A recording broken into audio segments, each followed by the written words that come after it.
Hi, I'm Kelly, I'm Allison. I'm Leah.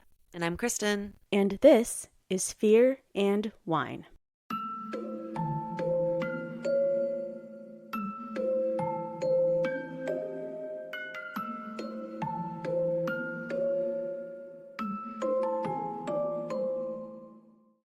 Hi, everyone. Welcome to Fear and Wine. We are a podcast about horror TV shows, movies, and more.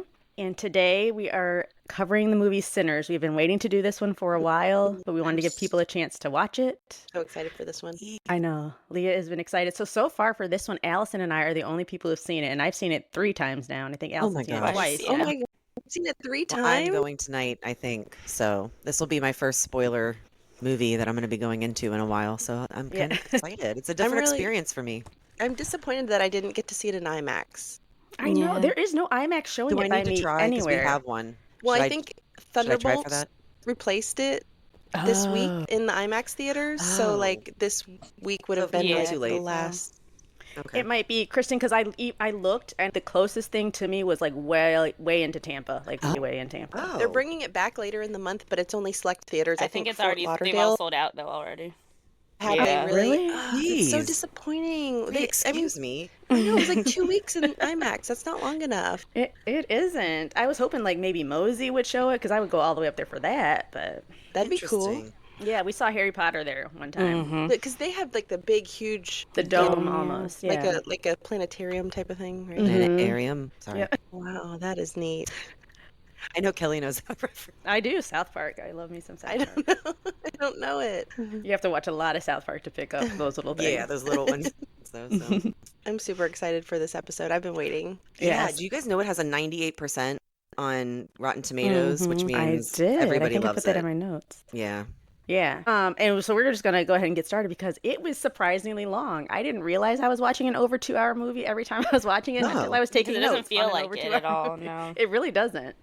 Well, I watched the trailer because I was so like, I want to go see this movie, and I just didn't have the opportunity to go. They had some really late showings that I almost took myself to. I think there was like a 10:45 showing at the drive-in near me, but I didn't know if I would get the full effect at the drive-in because sometimes it's Yeah. hard to see, or like, there's distractions around, With and I people didn't walking want around, that. yeah. Right, I didn't want that, so I didn't end up going, but I did watch the trailer, and I mean, the trailer creeped me out in some parts, and I was like, should I go see this by myself? So It's I ended fun. up not going, but I will definitely be seeing it before it leaves the theater. So we are going to start with our question for today, and it is vampire related. And our question is, who is your favorite vampire in pop culture?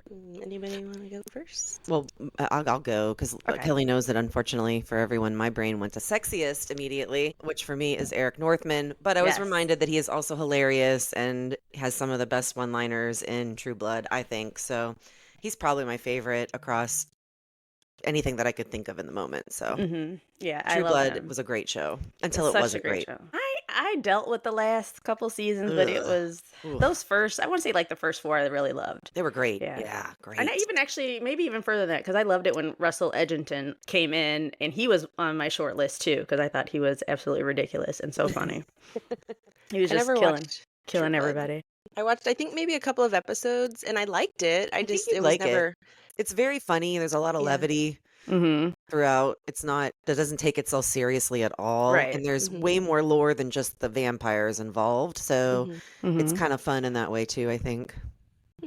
Yeah. So mine, I'll piggyback off Kristen because mine is also from True Blood, and it is Eric Northman's right hand gal, Pamela de Beaufort. Pamela. From True Blood, and she was played by Kristen Bauer, and they co-own this bar together called Fantasia in Shreveport, Louisiana, and it's a vampire bar, but humans can come in. And it says Pam was turned by Eric 100 years before the story begins, and so she's very funny, but she has grown completely out of touch with humans and human emotions and feelings, and she doesn't understand why we're so dramatic. Oh, that's She's funny. It's like hilarious. she forgot what it was like to be a Yeah, human, she kind of. really has no more like humanity or feelings left. And my favorite quote of hers was, "I don't know what it is about me that makes people think I want to hear their problems. Maybe I smile too much. Maybe I wear too much pink. But please remember, I can rip your throat out if I need to." That is so Kelly. That's great. Yeah. It is. I Really love coded. That's very cute. I So- can go if you'd Allison, like. word Leah, what do you? I mean, this was harder than I expected to answer because I started kind of like making a mental list of vampires that I thought were cool, and I mean, I used to be a really big Buffy the Vampire Slayer fan, the TV show when I was young. That was like appointment TV for me. And so I thought, like, I always liked Spike. He was like the bleach blonde, People kind love of the villain. Spike. He was so cool. He started out as a villain and kind of turned into like Buffy's friend after a while. Okay. I've never seen Buffy, but I always hear that Yeah, people I talk didn't about either. It was Spike. great. You'd probably like it a lot. I remember Really? the original movie, and I loved that, but I You never didn't saw the watch TV it? show. I thought you show. were Oh, a you'd Buffy probably fan, like it Kelly. I then. guess I made that up No, in my I'm head. Yeah. I'm a fan of the movie Okay. Mm-hmm. before it became a TV Huh. show, but I never With saw the Christy TV show. Swanson. Yeah, the Did you Christy watch the Swanson show, movie. Allison? Mm-mm. Oh, I think I okay. was too Did young you, when it Kristen? was popular. I think I must have been too And old you know, I 'cause wasn't trying to I watch didn't anything either. with anything that even remotely looked scary. I was Did in the Angel sweet character spot, come I from that guess. show? Yeah. Angel Yep, came from Angel there. came from that. Okay. But He was cute. he was adorable. David Mhm. Boreanaz. He was beautiful. But that show for me, it was the Buffy movie's a little bit silly in parts. This show had some funny parts, like comic relief, but there were some episodes that genuinely scared me. There was this one with Oh. these creatures called the Gentlemen, and they are like kind of skeleton looking and they float. Oh my God, I still, like, when I look out the window, remember the episode where they like float by the window and they have like suits on and they wave. They're so terrifying. I hate it. But you'd probably really like that show, Kelly. It's Huh. cool. Yeah, It's cool. I think I would. I just Yeah. haven't watched But so it. he was definitely on my list. I was thinking of some others that I liked, but ultimately my favorite has got to be Blade. Wesley Yes. Snipes as Blade. And technically he Why is did you say a No, I said, Oh, okay. wow. technically he's a vampire human hybrid. A Mhm. Dampier is what those are called. Man, he's just so damn cool. He looks cool. He dresses cool. He's just swaggy. I don't know. I- He's awesome. He is. I have to agree because I'm not usually a superhero or Mhm. comic book Right. whatever, but I didn't even know that was based on a comic book when I first saw it. And that opening scene to that movie with the blood and the people Oh, dance, yeah. it sticks At, out like, in my the mind club. still.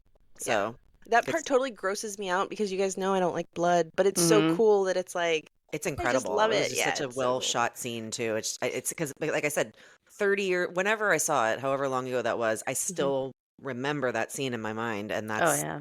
I forget everything. So yeah, I don't think I knew he was a superhero or like from comic books when I originally saw it either, but pretty yeah, Oh, sure and he's it's then- so on the cool. Bleed soundtrack too. But When he Oh. came back in Deadpool Wolverine, I cheered. Oh, I was so yes. excited. oh, I That was forgot such a about cool that. cameo when he showed up in that Oh, movie. I I didn't see forgot that. about that.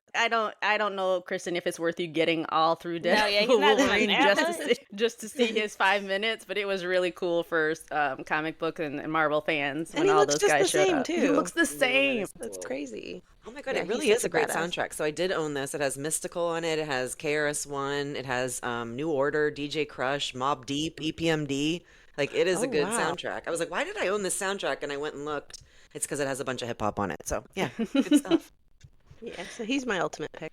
Nice. I like it, Leah. Well, Alright, Al. I've seen none of the things you guys talked about, so I'm gonna have to go with the good old Count from Sesame Street. Aww. He got us through our numbers, and you can't great. forget Oh, I him. love him. The OG. Mhm. Does anyone watch Love on the Spectrum? I want to. I want to do. start it, but I haven't. It's really good. So if you just want something that makes you literally feel good Mhm. for once on television, definitely watch it. But there's a boy on there named David. He's been in all of the seasons, so you'll see it right away. And when someone says a number, he always repeats it like the count afterwards, and it is the cutest thing. I would love if someone did that around me all the time because I loved the count when I was little. So I like Mhm. that you chose that. That's a good one. Yeah, Yeah, that is a good one. unexpected but lovely. It's really the only one I know. Because I refuse to watch Twilight, so I couldn't really like tell any you what they're vampire talking stuff? about. Oh, really? Oh. You didn't watch I Twilight? made it through the first movie all the way finally like 3 months ago, but it's been like years of me trying to get through the first. I couldn't. Yeah. I couldn't. It's, Once you started yeah. like glittering and just and like gliding running down the around. mountain, I was like, no, I gotta find something else to watch. This is too much. It's silly. I'm glad you I didn't didn't make like it to that the one either, where they had the Allison, so- baby. Yeah, Oh, I've seen God. images of the baby. I'm good. It's- It's bad. That Yeah. baby was rough. I was We- glad that it got people reading because, for a while, I think True. young people were reading those books and they were huge. But other Yeah. than that, the movies just didn't do it for me. I don't know why. No. I mean, they were for a specific, young girls. Probably. I was probably too old by that point. Whatever, but Yeah, I read all the books and liked the books, and then I saw the movie. I was like, this is all right, I guess. Yeah. I didn't think it was terrible, but it's definitely got a cheese factor to it. Yeah.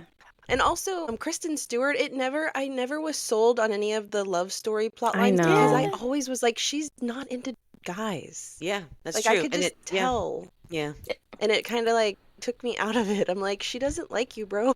Oh, see, Yeah. that wasn't it for me. She's just so charismaticless. I don't even know if that's a Yeah, I word, but think- whenever I see her, there's just nothing I to think her. trying I'm to just watch like, it years after and finally knowing who Kristen Stewart and Robert Pattinson and all them are, it was harder to watch. But if I had probably watched it right when it came out and I barely knew those people, True. I'd probably be able to connect to it more. But Yeah, I definitely watched them just because it was like the big thing at the time. Mhm. So I watched them, but I was never like a huge Twilight Yeah. fan or anything. And Kelly, then did you and see the new go ahead. Nosferatu movie? No, movie? I haven't didn't seen it either. yet, but I want to. It's on Max. is it Max Yeah, or it's on Peacock? something. Something. It's on something. It's It's on on something. Can we I please might watch discuss it. this? I don't know. I heard it's pretty like a porn almost. So Can we please discuss Yeah. this? Okay. Yeah, go ahead. Did you guys remember Are You Afraid of the Yeah. Dark? Yes. Nickelodeon. There was Yeah. a Nosferatu related episode where these Oh. kids worked in a movie theater and Nosferatu came out of the screen and he was looked like the original Oh, yeah, the Count original Orlok. The decrepit. bald with the long fingers.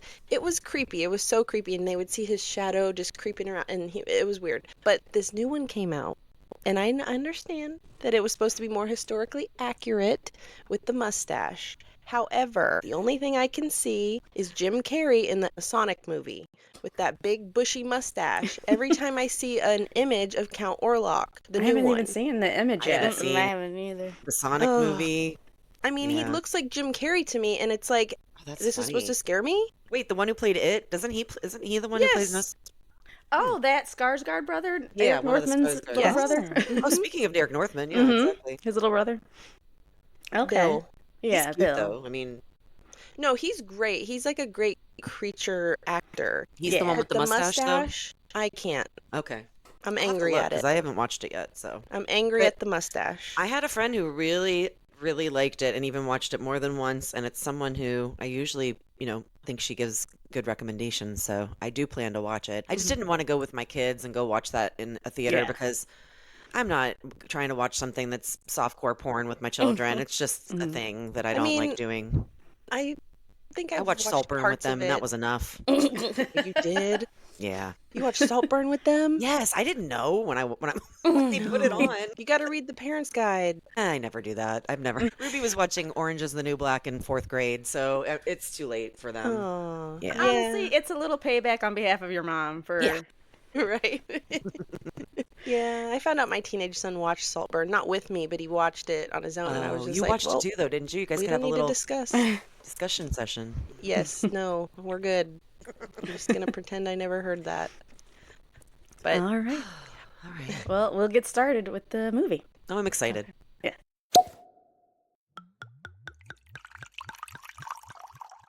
This episode's wine pairing has a name and deep, rich flavors that are a perfect complement to the deep and multi-layered movie Sinners. Immortal Slope Cabernet Sauvignon is a Sonoma wine rich with dark bramble fruit, framed by sweet spices, coffee, and chocolate, with a supple yet sweet palate.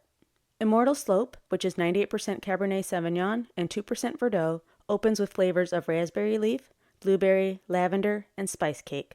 This medium to full-bodied wine pairs deliciously with meats like lamb, beef, and game, and of course, a good vampire film. Enjoy! For more information about us and all of the wines that we feature, visit our website at fearandwine.com. Sinners is a story about two twin brothers that return to their hometown in Mississippi after running away from some trouble that they ran into while working for famous gangsters in Chicago. Once home, they find an even greater danger waiting for them. And it stars Michael B. Jordan, Haley Steinfeld, Wumi Mosaku, Lee Jun Lee, Miles Canton, and he's a newcomer, and he's the one who plays Sammy. So he's the main character. Jamie Lawson, Omar Benson Miller, Jack O'Connell, Nathaniel Arkand, and Delroy Lindo. and also noted that Michael B. Jordan plays both brothers, right? Yes. Yep. Yep. He plays the He twins. Lindsay Lohan Which seems Parent Trap. Yeah, he did. Mhm, he did. Parent Trap. That seems so hard. How do you film? I mean, do you just film the entire movie twice, or does he do? They probably they break. I doing mean, that? they break it scene by scene, so it's not like they go through the whole movie and then go through it one time. Mhm. They're gonna schedule Yeah. it out by where they need to film. Yeah. So he would be in one character, one costume, do all his lines there, break, switch over to the other one. Okay, Theo that James seems just hard. played twins in that Monkey movie too Who did? Okay. recently. Yeah, I haven't He seen played it his that own yet brother either, in that but I I want to movie? watch that one too. me too. I One didn't with the know he singing was monkey? twins. The Monkey, that Stephen King Okay, short I was story. gonna say, Yeah, that yeah. didn't look like anything I wanted to watch. But not the monkey, No, that the one one about the singing monkey. I Oh, only Better wanted to Man. see it Yeah. because of Theo I don't want to James. That see didn't look that. like anything I needed to see. with the Robbie. Yes. What's his name? Yeah. Mm-hmm. No, there's a lot of monkey stuff happening lately. Yeah, Yeah. sorry. Yeah. Confused you guys for the other thing. Sinners is written and directed by Ryan Coogler, same guy who gave us Black Panther. And it was released in theaters on April 18th, 2025. It has a rating of 8.2 out of 10 on IMDb, and the runtime is 2 hours and 17 minutes. So the film opens, and it is an image of a drawing of a black musician. It's a man with a guitar, and he has it slung over his back behind him. So it's kind of just like a black and white sketch almost, but with the sketched part in white and black background. And you see several small drawings of people's faces in light and shadow behind them, so you can't fully make out a whole face. But I think they're meant to look like spirits behind the musician. And a voiceover in what I believe is Annie's voice. Allison, is that who you thought it was too? Yeah. When she was talking? I think that's so. who's Yeah. saying it, yeah. And she says, "There are legends of people born with the gift of music so true, they can pierce the veil between life and death." And then it changes over to another drawing. So these drawings are going to fade in and out of each other. And now we're seeing some white folks in old colonizer garb sitting under a tree and around a fire, dancing and playing guitar. And then it fades into a drawing of Native Americans sitting around the fire, telling stories. And then another one of Africans sitting around a fire, singing and telling stories. And as the camera zooms out from the last group of Africans, we see these partially shadowed face sketches up in the tree, and they're meant to look like leaves of the tree. And the voiceover ends saying, "The gift can bring healing to their communities, but also attracts evil." Then it fades into a drawing of black people at an old juke joint, dancing and listening to live music. And there is an image of the outline of a body looking through the window at them in the juke joint, but all you can see are two red eyes. And then the camera zooms into the eyes, and it fades onto the title card, Sinners. Ooh, excited cut- already. Yeah. It cuts to a brief shot of a sunny blue sky, and then the screen goes black, and text appears on the screen that reads, "Clarksdale, Mississippi, 16 October 1932. And I noticed that they spelled October with the RE version, like how I spell theater when I'm talking about a play or musical. And I thought that was interesting because Oh, I didn't didn't know notice that. I didn't know if that's something they did in 1932. Like for me, when I do it, I spell theater ER Right. about a movie theater, the building, but RE is the live event. Oh, I So- never really knew what the difference was. Yeah, I think it's a preference. You can spell it either way, but I was always taught that those are the two differences. So then we go to a shot of a young man driving down an old country road towards a small white church. And he gets out of the car, and he looks like he has been through a war. His face is bloody and scratched up. His clothes are bloody and torn. And he's clutching in his hand the neck of a guitar. And that's all that's left of what was clearly a whole guitar at one point. The man stagger walks up to this small white church, and we can hear people in the church singing "This Little Light of Mine." And he walks through the doors. As he enters, we see that it is a small choir of kids singing a song in front of a congregation. The people in the church take notice of the man that has just walked in, and we hear someone holler out his name, "Sammy," and then everything in the church stops. Everyone turns to look at him, and Sammy, played by Miles Catton, I think I'm saying Yeah, it I think wrong, it's Catton, Caton, Catton, yeah, walks towards the front of the church to the pastor. The pastor says, "Son, come here." And the pastor is Sammy's father. And he tells the church that his son has felt the call of sin. As his father speaks to him, we see two quick flashes of Sammy's memory of a man with red eyes. They embrace, and his father makes him swear to him that he will put down the guitar and leave the sinning ways of blues music behind. It cuts to black, and the screen reads, "One day earlier." So now we go to a shot of black people working in the fields picking cotton, and Sammy is one of them. A woman working next to him asks him about his music and when he's going to be playing next, and he doesn't really answer her question. He just tells her he'll see her at church in the morning as he leaves the field.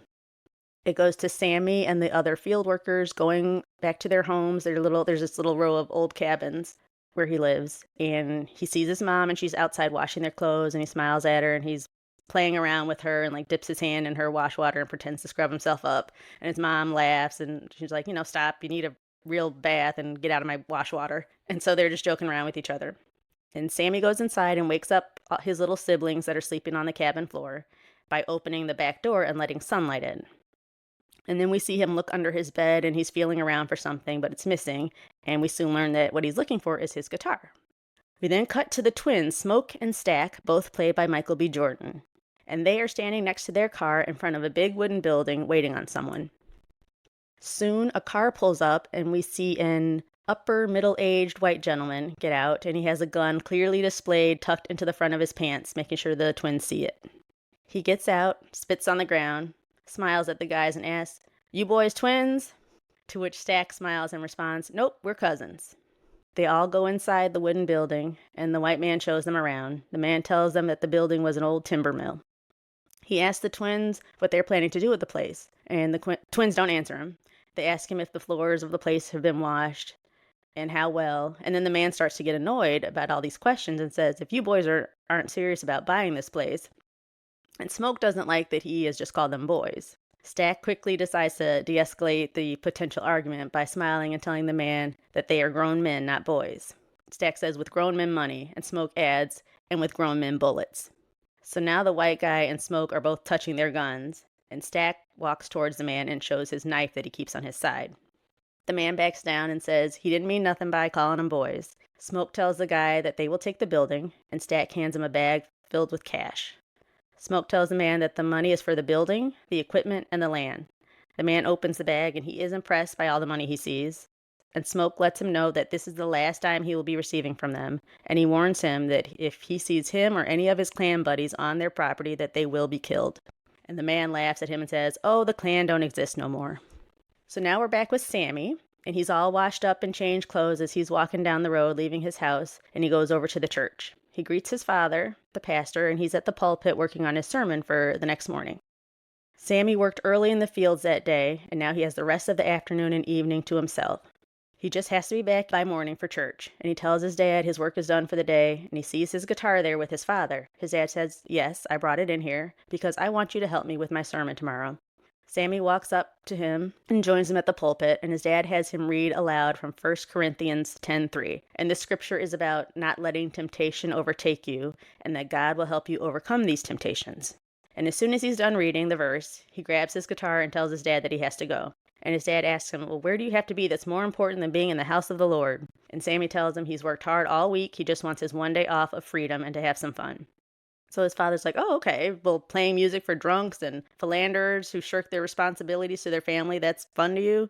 And Sammy doesn't answer that. He just tells his father that he'll be back in time for service in the morning. Sammy leaves, but just before he exits the church, his father tells him, "Son, you keep dancing with the devil, one day it's going to follow you home." Just then, a car horn honks, and we hear a guy call out, "Hey, little cousin, come on out." Sammy leaves, and his father follows him out to the car, and we see that the people that are waiting there to pick Sammy up are the twins, Smoke and Stack. So Sammy is their little cousin. I'm gonna gotta tell you, this movie had me at 2 Michael B. Jordan. I was in That's all already you at that needed? point. That's all I needed. Sammy hops in the car with the twins, and Stack addresses his Uncle Jed and tells him not to worry, they'll have Sammy back by morning. And one thing I did notice about this movie, at no point did I get Smoke and Stack confused. Michael B. did such a good job at playing two distinct characters that you never mix them up. I was gonna ask, And you don't even realize it. if he gave them like real distinct like mannerisms, or like do they speak and not over the differently? top, Right. but in the way where, like, if you had twin friends and you got to know them, you can You completely know tell the them little apart. nuances. I also Yeah. saw some people mention that they wear like different colors. Is that true? Like one more like red or one more blue or something like that? Yeah, I would say Stack seems to be the more carefree, fun-loving one. So he wore kind of brighter colors, and the other Okay. one stayed with more like black, white, gray, or Like and muted he's stuff? more Okay. serious. Okay. Yeah, because it seems like it could be super confusing when you have the literally exact same actor playing two people, but No, it never did get Yeah. confusing. I know. I noticed that as I was taking my notes. I was like, how am I always able to tell who's who? Even because to me, their outfits weren't so different, and they're both in the time period. But I don't know. Yeah. So the guys take off and head out on their errands for the day. In the car, Smoke and Stack ask Sammy about how he's been and how his dad's been treating him, and if he's hit them or any of his younger siblings. Sammy says, no, not too much, only when they deserve it. Smoke says, that's good, and comments about how Uncle Jed has always been a good man. Sammy asks the twins about Chicago, And Sammy thinks it's cool that they went and made it out of Mississippi and got to have to him what seems like adventures when they were up north working for the mob. Smoke assures him that it wasn't as great as he may think. He says, Chicago ain't shit, but Mississippi with tall buildings instead of plantations. He says, that's why we've come back home. It's better to deal with the devil you know. They pull up to their first stop, which is on an old dirt road, seemingly in the middle of nowhere and surrounded by trees. And they all get out of the car and start walking through some brush until they come upon a truck that the twins have hidden in the foliage. On the truck is where they have stored all of their booze for this new establishment. They pull back the tarp that's covering the back of the truck, and they're startled by a rattlesnake. And the snake is equally as surprised to see them, as it starts to coil up and gets ready to strike if need be. Stack slowly grabs his knife that he keeps on his side and quickly tosses it over to Smoke, who in one swift motion catches it and stabs the snake in the head and kills it. So once the snake is dealt with, Smoke tells Stack that they're running behind schedule and suggests that maybe they just need to set up tonight and then have their big opening tomorrow. And Stack says, nope, it has to be tonight. This is the grand opening of their dream to have their own juke joint. Smoke says, fine, but they will need to split up to get everything done. So Stack agrees to that, and they separate. And Sammy goes to Stack, and Stack grabs a bottle of beer off the truck before he and Sammy get in the car to leave. As Stack and Sammy leave in the car, Smoke takes off in the truck.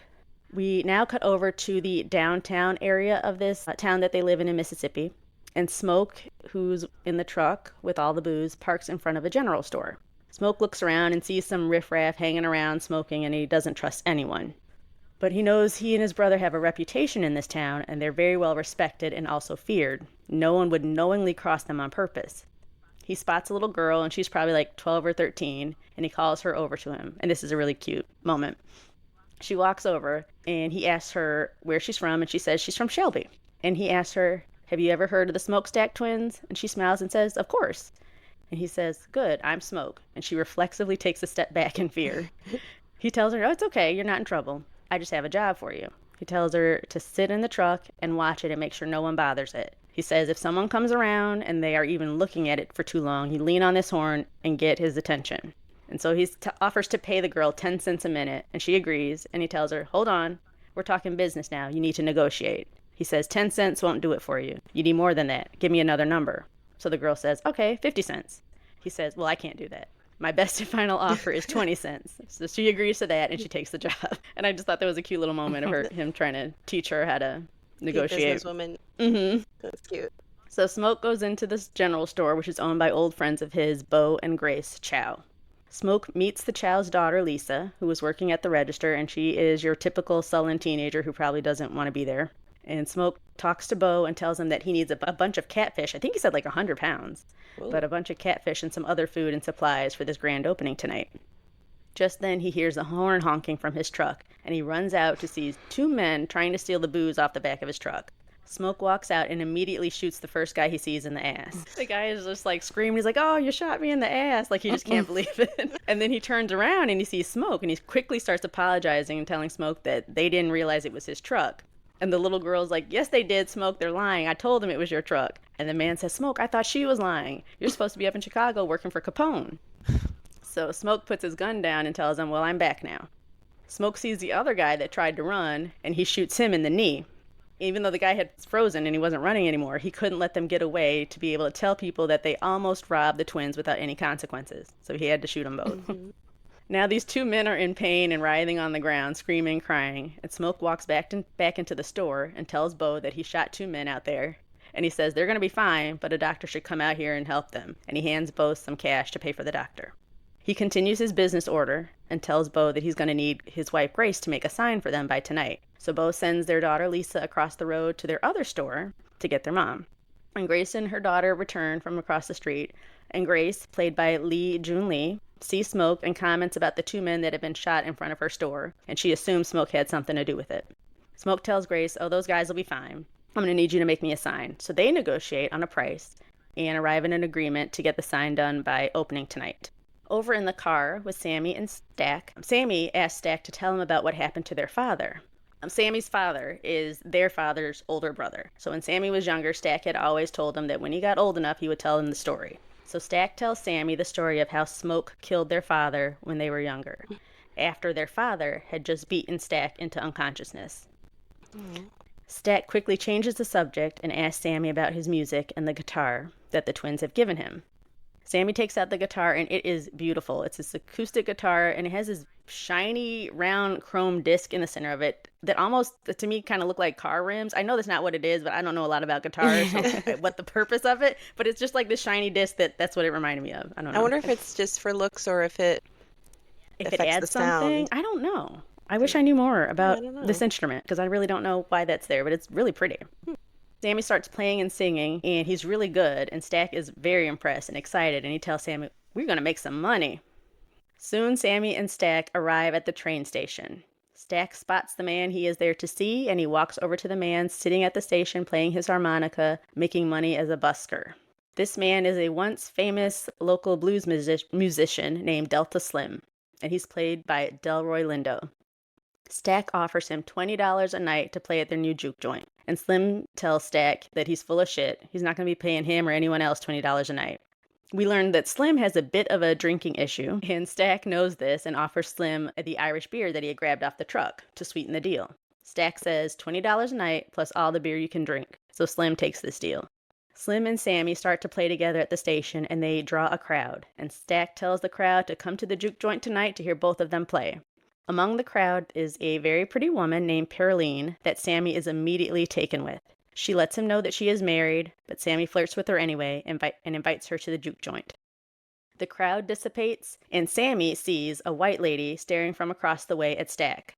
So Sammy tells him, "Hey, Stack, there's a white lady over there staring at you." And Stack, without looking, immediately knows who this is and asks Sammy, "Wait, are you sure she's white?" And Stack keeps his back to the woman as she walks over to him and confronts him. And this woman is Mary, played by Haley Steinfeld. She is an old love of Stack's. They were in love, and then one day Stack just up and abandoned her while she waited for him to come back. She finishes giving him a piece of her mind, and he tells her to leave him alone. He doesn't want anything to do with her. She knows he doesn't mean it, but she doesn't fully understand why he's being this way, and she is pissed. And we find out in her speech that she has just buried her mom the day before, and their mother helped to raise the twins when they were little and took care of them like they were her own. Stack tries to act like he's not affected by this news, and he won't look at Mary. He tells her that their mother was just food and a warm bed for him. He tells him that her mother was just food and a warm bed to him. So we can tell deep down though that he is he's hurt. That he's hurt, and she and Mary both meant something to him. Mary tells Stack to rot in hell, a la Brittany Cartwright. Rot in hell. Rot in hell. She doesn't say it nearly as country. For her being in Mississippi, she's not nearly as bad as Brittany. I'll tell you that right now. I love that. I love that little reference.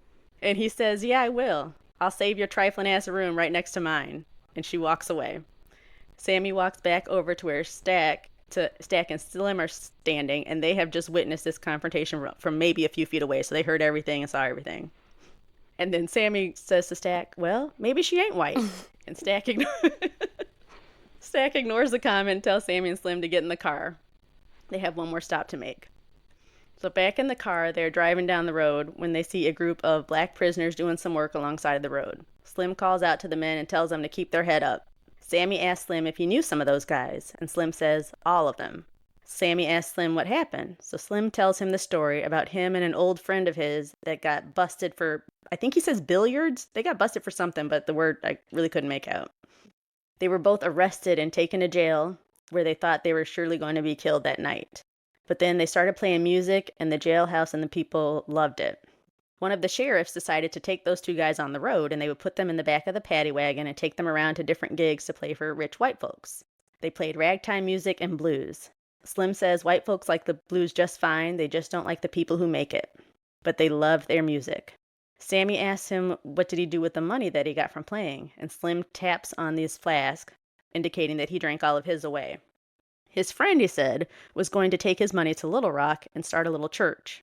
So his friend was at a train station to buy a $2 ticket, and as he's pulling out money for the ticket, it takes out kind of like a wad of cash. And so the conductor immediately assumes that this man had to have robbed someone or done something illegal for that amount of money. And I think the conductor probably wanted the money for himself, because what he did was he made up a story that Slim's friend had killed some white man and taken all of his money. And he got people at the train station to believe it, and they lynched his friend right there at the station. And they cut off his manhood also. Oh, no. Slim starts to get emotional after telling that story, and he starts humming a song and stomping his foot in rhythm through his grief. Stack glances back at Sammy and says, "You got that guitar in your hand," telling him to join in with Slim and play. And so this moment of the humming and stomping and Stack telling Sammy to play was actually improvised. I saw an interview where Delroy said that he just felt it in the moment and he started doing it, and the other guys just went along with him, and the director liked it and Oh, kept it. nice. Cool. Well, because I was reading about Miles Catton, you said, Mm-hmm. and he, I guess, has been like a singer his whole life, and he grew up like I think his dad was a gospel singer or something like Okay. that. He went on tour with her when he was like 16 years old. So Oh, he's really? like a Wow. big time musician, and this is like the first time he's even acted. Yeah, this is his first time doing anything. I think I said saw something before he did this. His voice is beautiful, but before he did this, he had a very small amount of like listens on Apple Music. He had some music out, but like it was nothing, and now he's exploded since That's it's awesome. I love Yeah. when So that cool. happens. I love when talented people get opportunities like that. When Yeah. we make the right people famous. Absolutely. And he did a really good job acting. Like this is like you said, it's his first time doing everything. So yeah. The trio arrive at their next stop, and they pull up to a small group of people in the field picking cotton. Stack stops the car and calls out for a man named Cornbread. And Cornbread is a big, tall guy that is an old friend of the twins. Were we told? I'm sorry. Did go you ahead. see what year it was at the beginning? Because 1932. 32. Okay, sorry. I just wanted to make sure. Yeah. There's way too much people still picking cotton in 1932. Oh, well, they're for getting my paid liking. at this point. I but know, yes. but still, like, it wasn't good. I'm sure the pay. Well, so. no, but like it still has to be picked, and I know. I don't think my mom would care telling the story, but she and her brothers and sisters, that's what they would do for money when they were younger. Really? Oh wow. They would go and pick cotton and other. I think did they do tobacco too, Allison? I They just said they might would go pick have. a bunch of Yeah. stuff like for Okay. extra cash. Well, I And mean, they grew up hey. on a farm and around that, yeah. If that was an option, I'd make my kids go do that right now. And I've actually heard of stories of like in rural areas of even white kids in the summers or wherever go pick whatever crop it was because you weren't. I don't know what the age to work was back then, but when you could Oh, they do it when probably you were didn't care. little, and you would just go with your parents and make a couple Wow. extra dimes. So Okay. It's crazy. Yeah. Well, like here, we have the strawberry fields and stuff, and there are actual farmers who go out and pick the strawberries and all that stuff. But now they've made it to where they're like, come pay $20 and fill up a bucket. Like I it's a love that. fun thing. And it's like, yeah, I guess that could be fun, but I Make feel money in a off way people like picking their it's own. yeah, but I feel in a way like it's like a slap in the Brilliant. face to the people who do that for a job. Like, oh, we're just out here doing it on a Saturday for fun, and you Well, have to do it all the yeah. time for money. I will say they do it at the very end of the season. So when you go get those pallets, they're not the ones that the stores really want anymore because I they've see. picked all the good ones. So you notice like they're like, oh, like you said, pay because I've done it before. They pay $5-10 and you can just fill up this pallet. Yeah. You get maybe half a Yeah. decent It's like straw. if somebody came in and they were like, I'm going to pay to do taxes for a day for fun. Yeah, I I'd be get like, that. shut the fuck up. I get it. That makes sense. It's funny. So Cornbread, this big tall guy, he introduces Stack to his wife, who is in the field picking next to him, and she's pregnant. Stack greets his wife and asks if she could give the two of them a moment as they have some business to discuss. And Cornbread immediately says no. He doesn't have time for any of Stack's schemes, and he tells Stack he's already behind his quota. To which Stack replies, "Fuck your quota." And this upsets Cornbread, and he tells him not to cuss in front of his wife. So Stack smiles and says, "Fuck your wife too." And Cornbread just kind of looks at him like he didn't hear him correctly and asks him to repeat that. And Stack says, "She's really going to let you fuck her when she finds out how much money I'm about to give you for this job I'm offering you." Uh-oh. And Stack keeps talking, and Cornbread is slowly putting his bag down and getting himself ready because he's just about to beat Stack's ass. Just as Stack says, "She might even let you put your pecker in her mouth." And Cornbread tells him, "You should have stayed gone," and he starts marching towards him. But before he can get to him, his wife stops him and looks at Stack and asks, "How much money we talking?" Was she listening this whole time? Oh, she was standing okay. there the whole time. That's why he was mad, because he was talking like this in front of his wife. Oh, right. Okay. Yeah. So she's like, "Wait a second, how much are we talking?" And Stack smiles at her and tells Cornbread, "That's a good woman you have right there." So Stack tells Cornbread to get in the car and go with them, and his wife nods in agreement for her husband to go. Cornbread was one of my favorites. I really liked him. We go back to Smoke as he pulls up to a cute little cabin that's kind of isolated in the country near the woods. Smoke has just arrived at his old love's house, and her name is Annie, and she's played by Wunmi Mosaku. And we will see more of her when we do Lovecraft Country soon. She's the main character there. Cool. And she is the town's local root worker.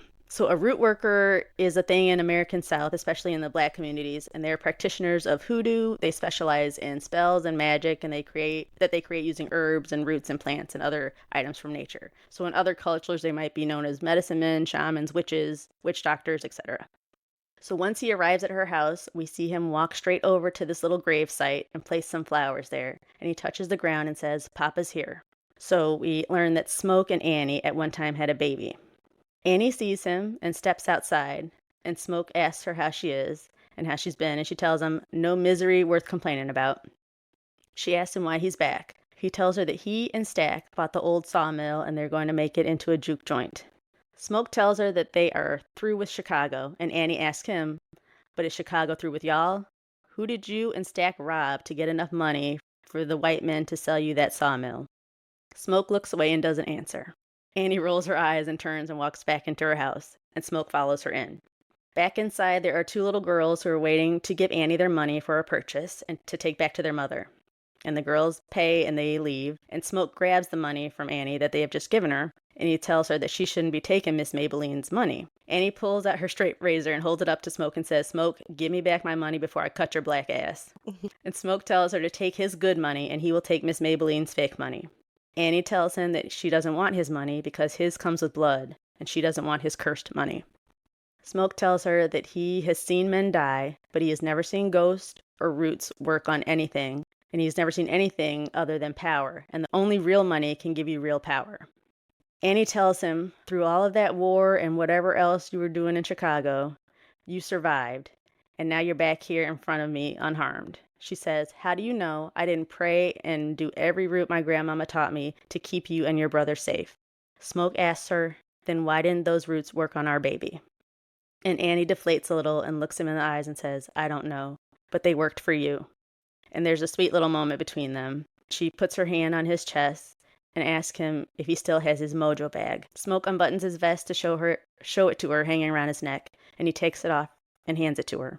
So for me, it seems like there's either some part of him that believes in what Annie does, at least a little bit, or because he loves her, he just always wore it to have some sort of token of connection with her. Mm-hmm. She takes the bag over to the table, lights a candle, and does a protection route over the bag. Once she's done, she looks at him and asks, "Why are you here, Smoke? What do you want from me?" He says he wants her to cook and help serve food tonight at the juke joint. She looks at him and calls him by his real name and says, "Elijah," and gives him a look like, "What do you really want?" And he tells her, "It still hurts coming back here, but I love you and I miss you." And then he and Annie embrace and they have sex. There's a small montage of Smoke and Annie, and then of Grace and Bo, and then Stack and his crew all getting ready to go over to the juke joint to set up for the grand opening. We then do a complete change of scenery, and there is a cut to a man running through a field as the sun is going down. He looks tattered and beaten, and he's desperate as he's racing to a house in the middle of nowhere. And he bangs on the door, calling out for help to the people inside. And he looks like he has some steam or smoke coming off of his skin. And he keeps looking behind him to check to see if he's being followed. A man and woman answer the door with guns drawn on him. He puts his hands up and tells them that they have to help him. He's being chased by the Choctaw Indians, and they're trying to kill him. The homeowner says that there are no Indians around here for miles. The man crumbles to his knees, exhausted and desperate for help. He tells them that they took his wife, and he starts crying. He looks behind the couple at this moment and into their home and sees clan robes sitting on a table. Oh. He No. tells the couple that he has gold. The Indians meant to rob him, but they didn't get all of it. And he shows them 2 gold coins that he has. He begs them to let him in and don't let them hurt him anymore. So the couple takes pity on him and lets him in. The sun is continuing to set, and it's almost down when we see a small group of Indians pull up to that same little country house, and this time just the woman answers, and she has her gun drawn. The man tells the woman that they are in pursuit of someone very dangerous, and they think he might have come onto her property. He asks her if she has seen anyone recently, and she says no, but he can tell that she's covering for someone. And he tries to peek inside of her house and look, but she blocks him, and she calls out for her husband. The Indian man asks her, "Is he in there with you?" She doesn't answer. He informs her that that man is not what he seems, and if you have let him into your home, then we need to act now. She still doesn't relent, and the rest of the Choctaw Indian party that's behind him tells the man that they need to go and get back before dark. The Indian man and his group leave, and the woman shuts the door. She heads back into the room, and as she's walking back there, she lets her husband and the stranger know that everything's good and the Indians are gone. She opens the door, and she has a look of terror on her face when she sees her husband laying dead on the floor and the stranger's mouth covered in blood. Here we go. The stranger tells her he's just resting, and he's right, because just then her husband, Bert, gets to his feet, and he has a big bloody gash on his neck. And the stranger gives her a bloody smile, revealing a row of razor-sharp teeth. Ew. And Bert turns to her and flashes the same smile, and she screams. Oh no. Now she's stuck in here with these two guys. So we cut to nighttime outside of the juke joint. Grace is on a ladder finishing up the sign, and someone else is climbing up a utility pole to get the electricity up and going. I guess you could do that back then. You didn't have to call the power company. You just jerry-rigged some electricity. Shimmy up a pole. Yep. Put a Hope couple you don't wires get together. electrocuted. And moments later, the joint is open, and people are pouring in, ready to party. Cornbread works the door as the bouncer, and he's greeting everyone. Slim is on the piano playing the blues, people are dancing, and Annie and Grace are working the bar and selling the food and drinks. Annie tells the patrons that tonight they have whiskey, Irish beer, and Italian wine. One man tells her that that's too fancy for him and he will take corn liquor. She says, okay, that'll be 50 cents, but all he has is 30 in real money. But he does have some wooden coins that they take from him at the general store. Annie takes the money, and Stack is standing next to her and he approves this transaction. But Smoke sees this, and he is not happy. He pulls Annie and Stack into a private room for a quick meeting. Smoke tells him, this isn't a house party, this is a real business. They can't take fake money from people. Stack tells Smoke that the old man worked his ass off for that money, and he just wants to come in here and enjoy himself. Annie tells him that the people need to feel wanted here if he wants them to keep coming back. Meanwhile, Sammy's crush, Pearline, has arrived to the joint, and a few minutes behind her is Mary. Cornbread stops Mary at the door, confused why a white woman is even trying to get in here. And it's been a while since they've seen each other, but as soon as she addresses him as Cornbread, he knows exactly who she is. He gives Mary a big hug and invites her in. Sammy is inside showing Pearline around, and he tells her that he is the twins' little cousin. Pearline is surprised because she knows that the twins' reputation, and she comments that he seems like such a nice man. And he tells her, well, I'm not always nice, and I'm not that young either. Pearline asks Sammy if he's going to play tonight, and he asks her if she's going to sing. So apparently she's a known singer, and maybe, I guess he recognized her at the train station. That wasn't really made clear. I'm thinking that He did it might have say been cut at out. the train station, he did say, I'd seen you before, you sing, don't you? So I think he did know her from somewhere. Okay. He did know her. Okay, so he's seen her before. Okay, then I missed that part. That's my bad. Sammy asks her if her husband is with her, and she shakes her head no. Sammy then spots Mary in the building and excuses himself from Pearline to go and talk to Mary and hopefully get her to leave before Stack sees her.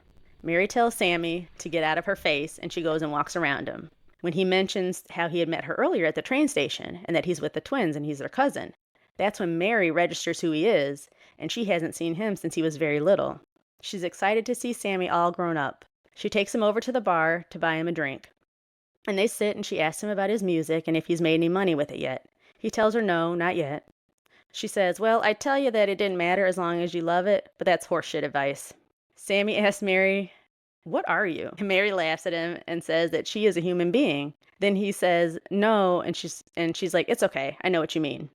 She tells him that her mother's father was half black. So we're going to stop here, as Allison and I, because this is, since you haven't seen this and probably have tried to avoid it on social media, this has been a huge point of contention and debate with Black people on social media. Oh, I haven't seen, you know what? I've been avoiding as much as I could. I figured so. you have. So you haven't seen this huge debate going on. I don't know. have. I'm not sure what the confusion is and why some people either can't comprehend or don't want to. So Mary, and we talked about this a little bit, Mary has a half-black grandfather, which means that one of her 8 great-grandparents, likely a great-grandmother, is black. This makes her 1/8 black. She is not black. She is not biracial. She is not biracial, white passing, or Creole. Her phenotype is white. She lives in this world as a white woman. She is white. I don't know why Black people, a bunch of them keep trying to make her black. She's not black. We can't figure it out. I heard people saying like she was really squeezing every drop out of that like 1/8 black ancestry 'cause- she has in this movie. Because Kelly explained it to me. She's like, just when she took her DNA test and she found out that she has a little Irish in her, she's like, it's equivalent to that. She's still 'cause black. She's not Irish. Oh, so Yeah, it's like so 0.02% that I Well, have. no. Mine is, we have a one white great grandfather. Mine is 22% Irish. So it is all it's a noticeable amount, but it's the equivalent of what she is. At no point would you look at me and say she's white. Oh my gosh, is that where your freckles come from? Because that's adorable. Aw. I don't know. Well, I don't know. it's common amongst Irish people, so I maybe. have no idea. Yeah. Yeah, and if you look, I mean, just based on looks, I know you can't tell by just based on looks, but Haley Steinfeld is very fair-skinned, Yes. very white-looking lady. Mhm. She's gorgeous, but I mean, she's I not her wouldn't- whole life being white too. I don't think she's been like mhm. a little. And it's not an issue in the movie. This is just an issue to black people People on have social made media, it. and it just seems to be black people. We're just Would they arguing have amongst each other. Would some people have preferred that they chose someone else then? Is that what No. you're saying? No. Oh, okay. What they're saying is back then in 1932, there was that whole one drop rule. They're like, Yeah. well, she's black because if you're one drop black, well, that only counts if at some point a white person thought you were black. Then they would consider, but no white person in this story thinks that she's black, so there's no one drop for them to find. They don't have Gotcha, 23andMe in the 30s for them to run scans and be like, oh, well, here's your drop. Right. Like they're going off a phenotype. Yeah. So I'm not sure why everyone's like, no, she's this. She's actually this. It's just like she's just white. I don't know what the issue People is. just like to argue too, so Yeah. I don't know. At this point, I true. feel like people will argue about anything. On Yeah, that's social media. true. What I will say is, even without seeing the movie, I can tell that she and Michael B. Jordan have some really good chemistry They do. between Yeah, them. okay. So They do, yeah. But like I told Kelly, I said Ryan Coogler did not make this movie for everyone to talk about this one thing this Right. one issue. so much. This Like, Like, damn isn't the even supposed vampires. to- Is she black or is she not? right. No. it's not that integral of a part of the story, but I we've made it gotcha, big. okay. And so to me, if the character of Mary, because we're going off the character, not Haley. So if the character of Mary were alive today, she could probably pull off getting a spray tan and being like a Rachel Dolezal type, if that was her wish, because it's her right to be whatever she wants to be. But in 1932, as far as everyone in this movie is concerned, she is white. Gotcha. She is, however, loved and accepted by these black people, and they consider her to be family, but they do consider her to be white, which is Aw. why Stack wants her to stay away from him so that she doesn't get either of them killed, especially since she is married to a white man. Oh, she's married. Okay. And it is her knowing that she is white and the freedoms and privileges that comes with that in the 30s, yet saying she doesn't want to be white and also being loved and trusted by this group of black people that kind of becomes a catalyst for this shitstorm of problems later in this movie. Mm-hmm. So we will see this all unfold. Okay. She tells Sammy about how her mom helped to raise the twins and nurse them when they were babies and how she loved them like they were her own kids. As she tells the story, she knows that Smoke has walked up behind her, so she makes sure to say loud and clear so that he can hear, and they had enough money to buy this place and didn't even send flowers to her funeral. Smoke tells her they've sent her mother plenty of flowers while she was alive still to enjoy them. It's a little bit weird too that their mom kind of raised them like her children, and they have like a sexy chemistry thing happening. But whatever. Let's ignore that. I don't. Yeah. Yeah. I don't know. It's the 30s. I'm gonna pretend like- I think I just coughed up to small town in the 30s. I don't know. I just let it go. I mean, yeah. they're not like obviously brother and sister, but they Right. kind of seem to have been raised that way. So it's a little weird, but I digress. So Smoke sends Sammy away and tells him to go check on Slim, who is on stage playing piano. And he looks silently at Mary for a bit and then walks away too, leaving her alone at the bar. Smoke finds Stack and tells her to take care of Mary and get her out of there. Stack tells him that he'll get rid of her. And so he goes over to Mary and pulls her up and says, "Let's go," and tries to march her out of the building.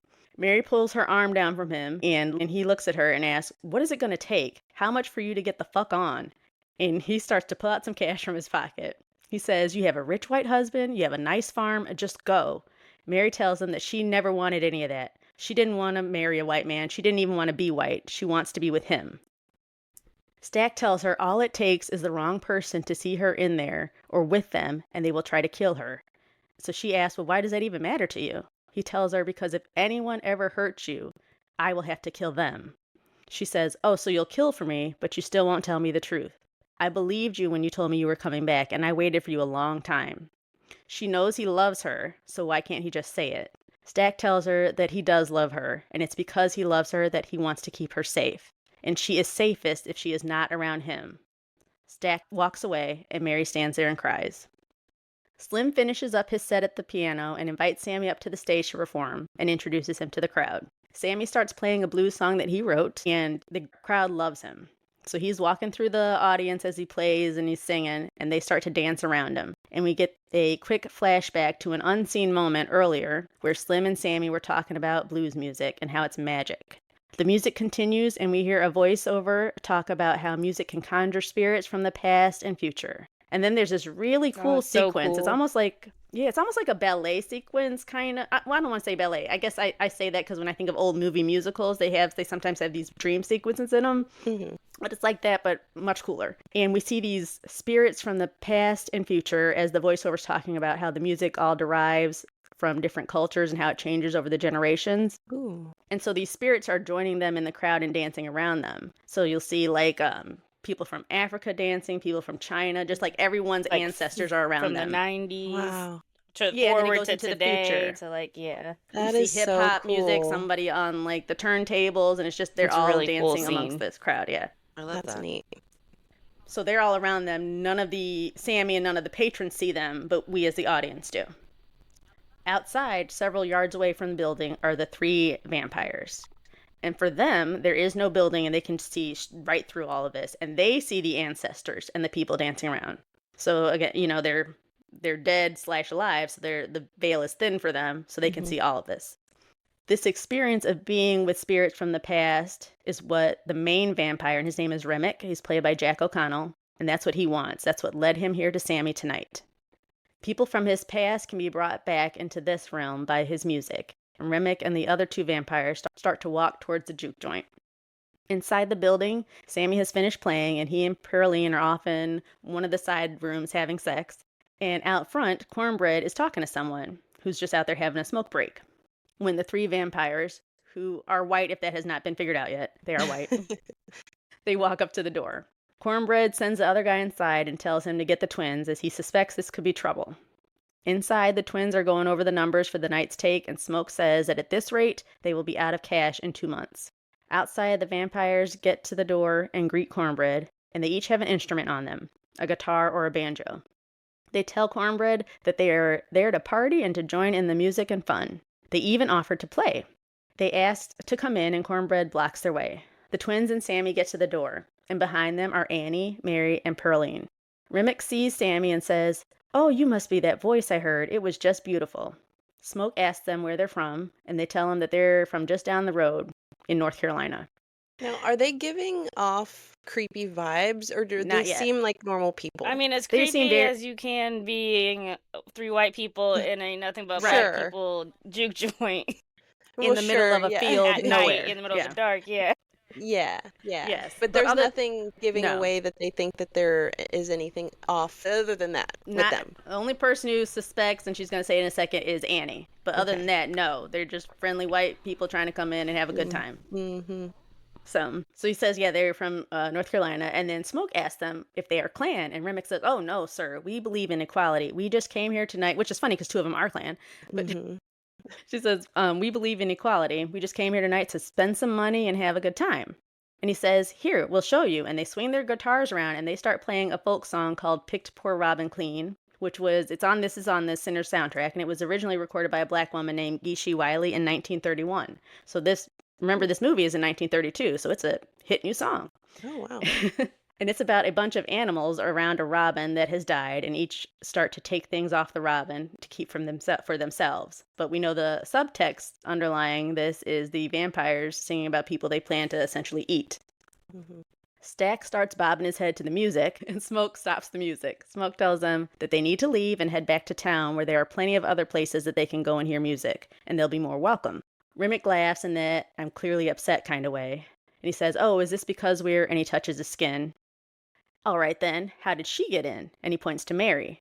Annie tells him that she's here because she's family. Remick says, "Well, can't just this one night we all be family?" And Remick starts to walk closer to the door, and Smoke touches his gun. Remick says, "You don't need to do that, sir. We'll just be on our way, but we're going to walk away real slow, just in case you change your mind."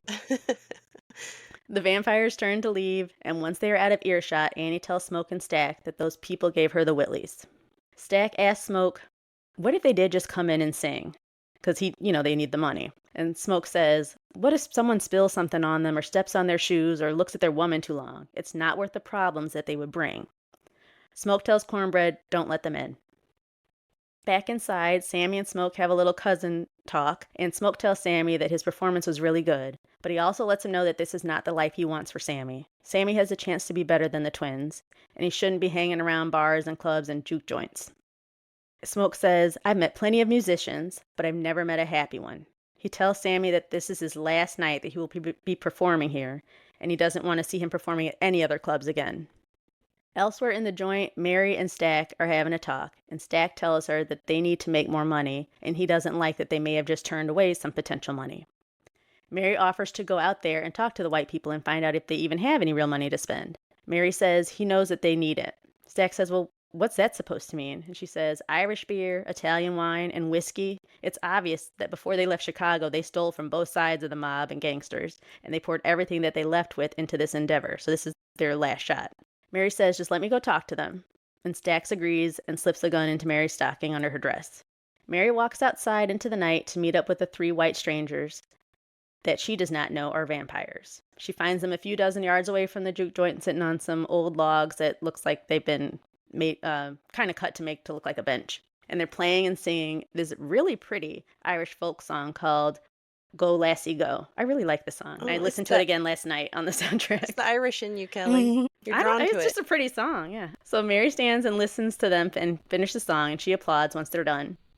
Remick asks her if she was just out for some fresh air. She says, no, I came over here to see if y'all was good people. She takes the seat next to Remick and asks him if he has any money to spend. And Remick says plenty, and he shows her 2 ancient-looking gold coins, but real gold nonetheless. He tells her the coins are from a different place and different time. She can have them, but they're no good to her because that's not what she really wants. He tells Mary that she is in some deep pain that money can't fix. Mary tells him that he's right and that her mother had just died recently. The vampires speak gently to her and are warm and comforting and start to lure Mary into letting her guard down. Remick tells Mary that he would have liked to have saved her mother from her fate, but he can still save Mary from hers, and Mary looks confused. Remick turns away from Mary for a moment to put his banjo down, and when he turns back, he is drooling, and his eyes have turned red. Ew. I know. He starts to lean in towards Mary, but she jumps up and out of his reach and stands back away from the 3 of them and holds her gun at them. Mary tells them, I'm going to head back now, and I think y'all should too. Back to wherever y'all came from. Mary turns to leave and starts to walk quickly back toward the building, but she's not quick enough. Remick is a very old vampire, and he can do that vampire flying leap thing. Mm-hmm. And within seconds of her turning around to leave, he's on her. So we see him take off into the air, but we don't see him actually catch her. Instead, this moment is quickly and suddenly cut back to inside the joint, and Miss Pearline takes the stage to perform, to me, what is the best song of the movie, and it is called Pale Pale Moon, and it gets everyone on their feet and dancing. As Pearline begins her song, Mary makes it back to the front door and asks Cornbread to let her in. Cornbread is surprised to see her, as he never saw her leave to go outside, but he steps aside and tells her to come on in. Mary sashays her way back into the party, on beat and feeling herself. So real quick before we move on, I like that this includes the whole vampire lore thing about how they need to be let in. Yes. Mm-hmm. I how love they need that. to be I like that they invited kept in. that. Mm-hmm. Yes, me too. That's so cool. And that's a big part of this movie. Yeah. Yeah. Okay, so now Mary's inside. Slim goes over to the door and steps just outside to get some fresh air and cool down a bit. Cornbread is happy to see him because he desperately has to pee, and so he asks Slim to watch the door for a second while he goes and does his business. Mary finds Stack in a back room playing poker and has him follow her. Mary hands Stack the gold coins that Remick gave her. Stack is excited, and Mary kisses him and starts touching him and gets him to go into a room with her. No, it's okay. One thing, I don't know if this bothered you, Allison, but you know how I notice weird things. One thing about this building, it does not look big from the outside, but it seems to have a bunch of little offices and rooms in it or something. Yeah. Something. And I can't tell if there are like 2 rooms that we are just seeing different people use over and over, or if there are like 8 to 12 different rooms in this building. I think where they were gambling in the bar and stuff was like a different section cut off from like the dance floor. Okay. But other than that, in the doors they kept using, I didn't know if we were seeing 2 different doors. It was the same door, but oh, I catch that at the end. There's different doors. There are different doors. Mm-hmm. At first I couldn't tell, but I found out at the end. Yeah. You know, like things like that bother me. I was like, if I could just see a quick layout and Can we blueprint just do a of real this quick building. overhead Can I view? go to this building? When I watch movies, I'm trying to figure out how they're moving. I was like, okay, where so they're they're here, going. like, and it's hard to tell. It could be anywhere from 2 to 12 rooms in this building. That's all I'm gonna say. That's funny. Bo signals up to Smoke, who is watching over the floor from a balcony upstairs, to come down because there's trouble. Outside, Cornbread is finally getting to relieve himself, and midstream, he hears whispering coming from the woods around him, and someone is whispering his name. And this is kind of funny because he keeps stopping his pee stream every time he hears the whispering. So he stops, and then you hear him pee again, then he stops again, and he's like looking around to see who's there. And I was like, man, he really had to go because it goes on for a while. Oh no. Smoke is now downstairs responding to the trouble, where it seems one of the patrons is surrounded by a bunch of other men who are upset that he's trying to cheat them out of money. They all have the man backed into a corner, and he's brandishing a straight razor to defend himself. One man has already been cut across his face, and so he's like holding his bloody cheek together. Smoke walks up to the man with the razor and tells him to put it down, and he won't, so Smoke quickly hits him and disarms him, knocking him to the ground. When he's on the ground, Sammy checks his pockets to find dice in there, so it seems he was trying to cheat at some dice game they were playing.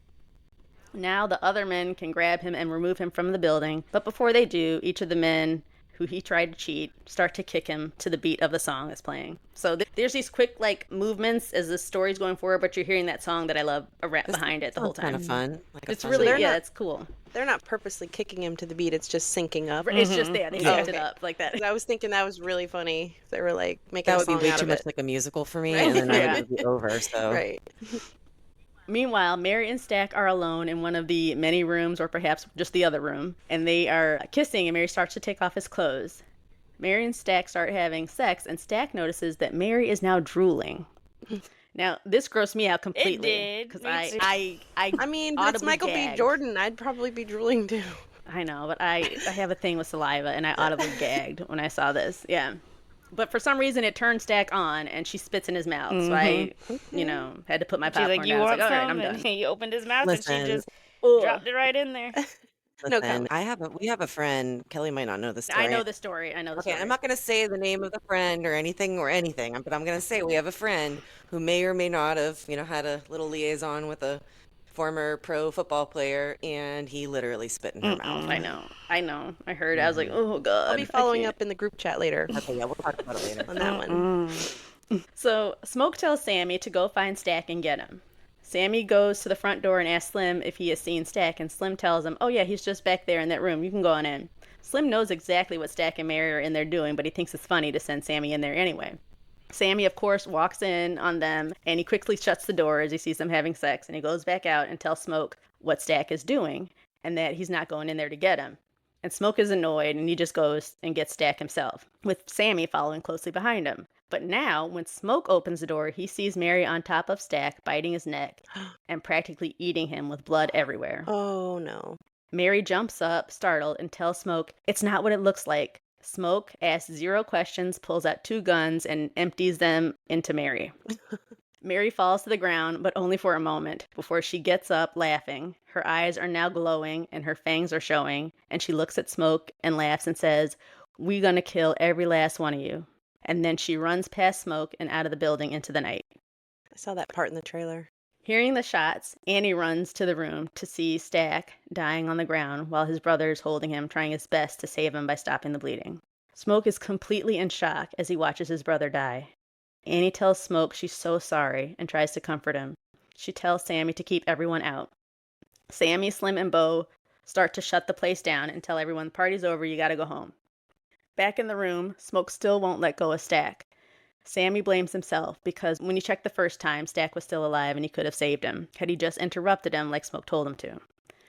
Annie asks Sammy if Mary said anything, and Sammy tells her all she said was that we're going to kill every last one of you.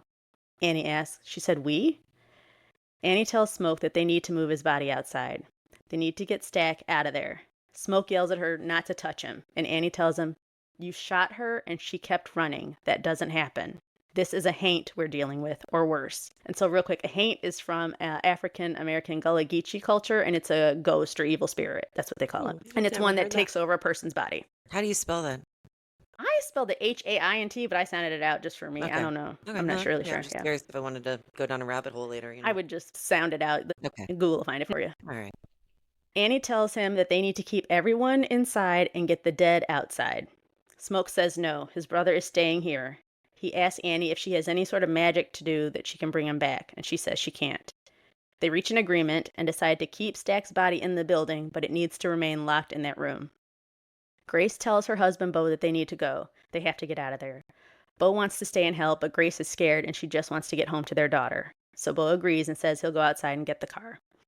Annie locks Stack's body in the room and hands Sammy the key and tells him to keep watch. Pearline, who is still there for some reason, I thought she would have left, she goes over to Sammy and asks him what happened. So right now, inside of the building, who we have left is Smoke, Annie, Sammy, Slim, Grace, Pearline, and Stack's body. At this time, Cornbread is now returning from the longest pee break ever.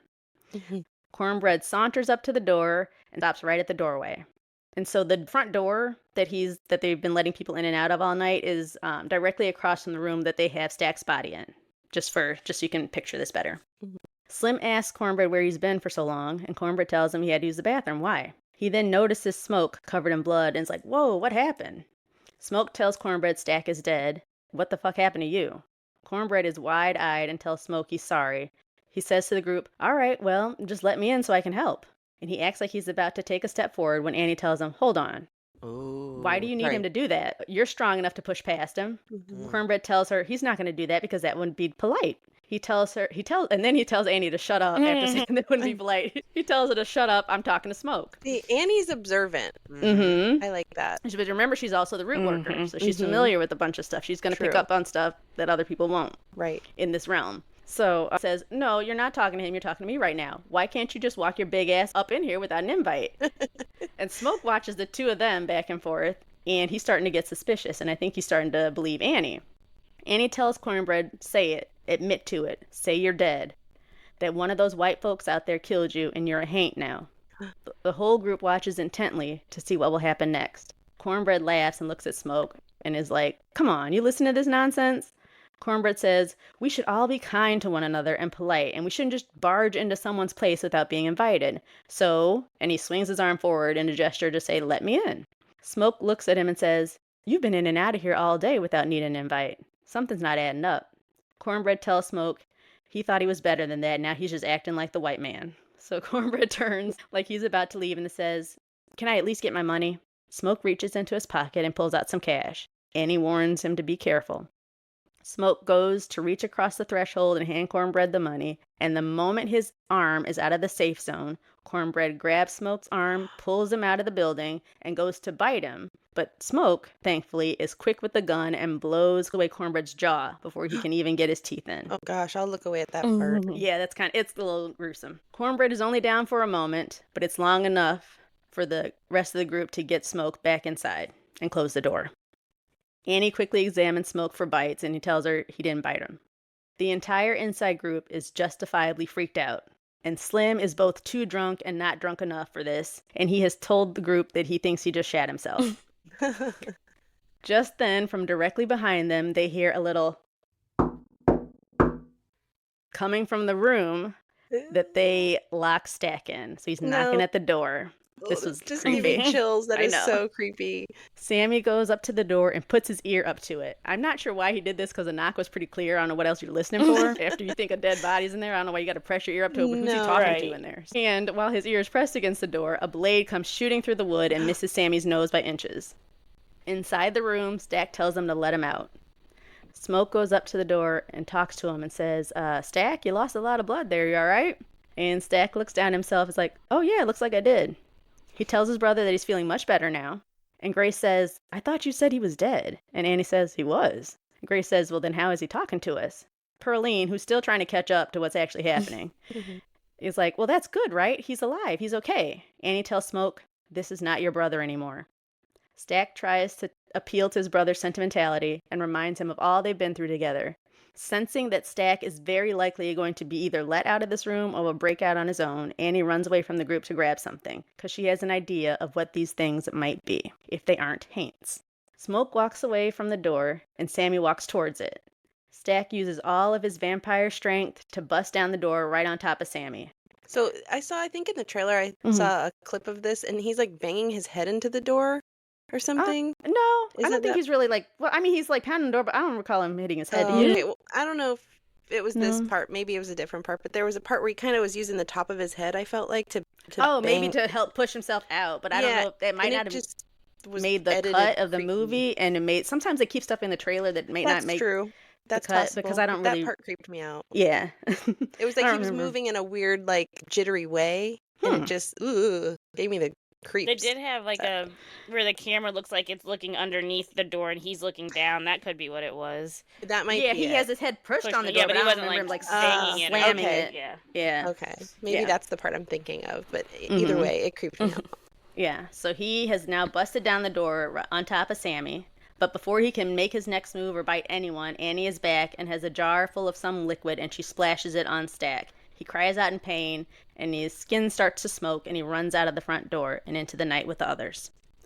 Smoke helps Sammy up from under the door. He's fine, he's just a little dazed. And Pearline asks Annie what she threw on him, and she tells him it was pickled garlic.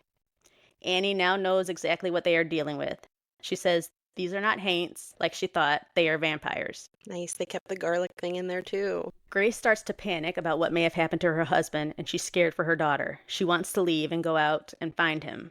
But Annie calms her down and tells her they just need to stay inside and make it till sunrise. She tells them that she has never seen a vampire, but she knows about them and she's heard stories. She says what they need to do is get garlic, silver, holy water, and start making some wooden stakes. And then there's a quick little montage of everybody making their vampire weapons and carving wood and making makeshift bayonets and stuff and peeling garlic cloves. They ask Annie how could he still look and sound like Stack but not be Stack. Annie tells them that she has heard the stories of vampires, and she says the way haints work is they switch places with the soul of a person, but vampires are different. Their souls get stuck in the body. They can't rejoin the ancestors. They can't feel the warmth of a sunrise. They are cursed to live here in their body in that life for eternity. Smoke asks her if there is a way to reverse it and bring them back. If he were to kill the main vampire that made them, could Stack come back?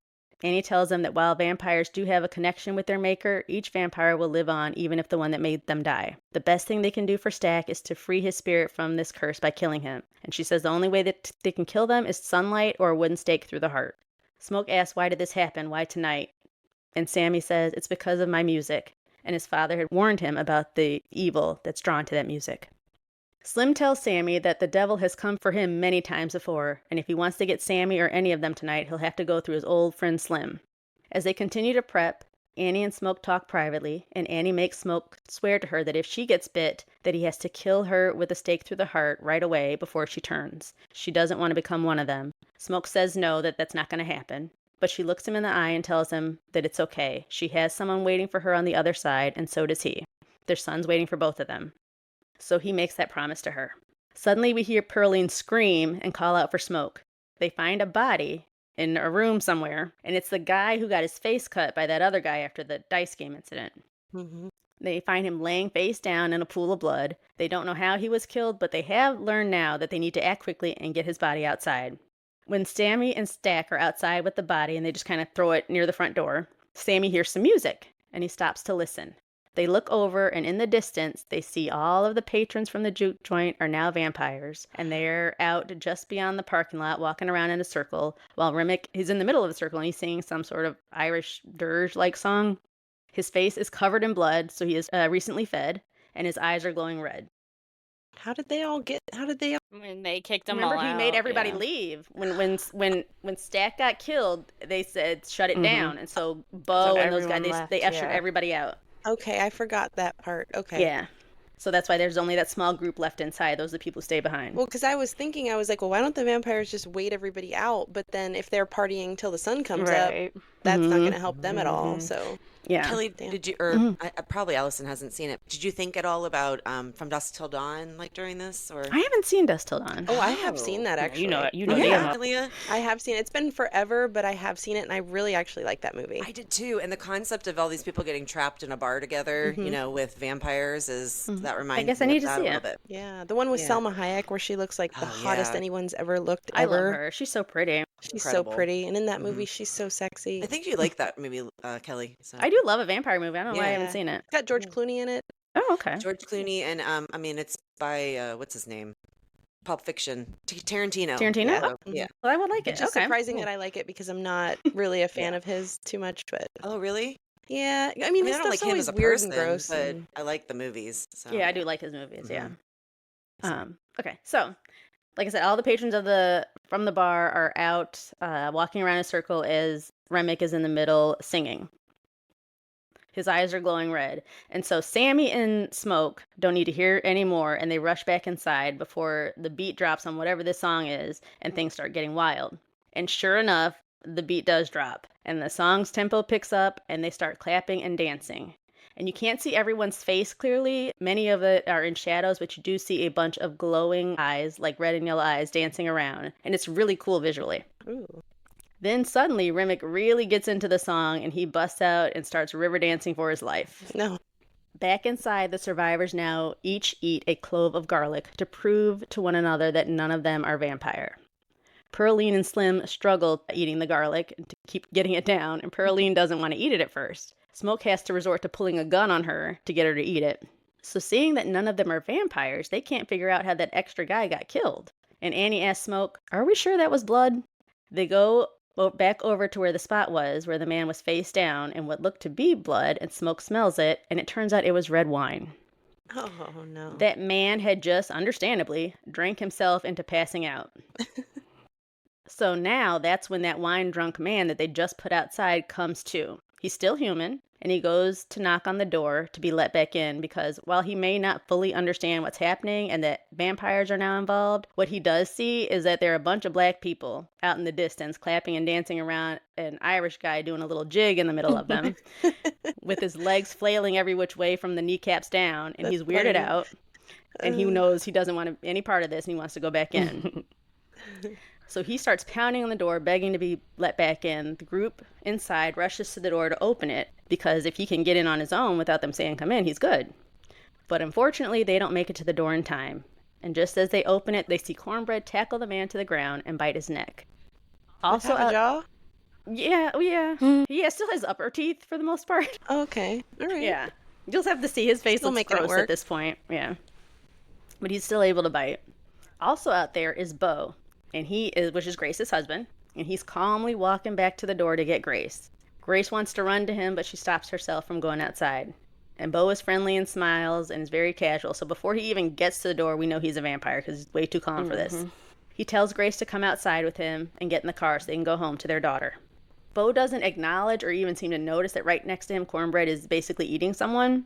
And Grace looks over at the carnage, and Beau says, "Oh, don't worry about Cornbread. He's just a little hungry. Come on, let's go." No, thank you. Yeah. Grace wants to go with him, but she knows she can't.